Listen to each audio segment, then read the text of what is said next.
viską, ko norėjau, ko tikėjausi ir dar daugiau. Tas daugiau tai moteriška labai nuostabi kompanija ir bendrystė, įdomios įvairios praktikos.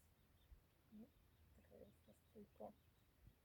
Kas nustebino, ar kaip patys save nustebinau, tai per tą praktiką apie tėvus supratau, kad nepykstu aš ant jų iš tikrųjų, nebėra jau to tokio kažkokio tenais, kaip anksčiau būdavo.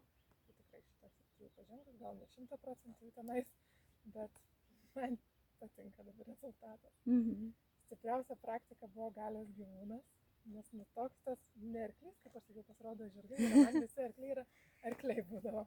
Ten buvo pats gražiausias žirgas.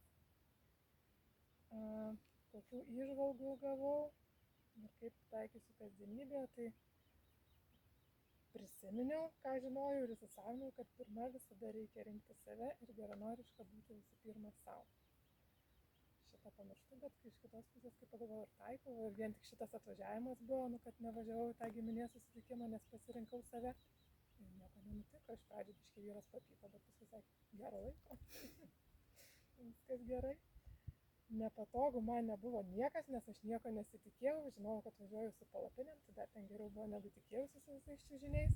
Šalta visai nebuvo, maudytis negalėjau, bet žinau, dėl ko aš tą dariau, tai viskas nublanko, ten su servetėlėm drėgnom viską galima susitvarkyti.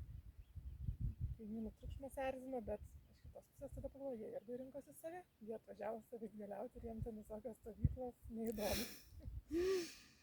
O savo, ko noriu palinkėti, tai nepamiršti, kad energijos prisipildyti labai padeda gamta ir kokybiškas laikas savo, ir pačiai su savimi bei tyla.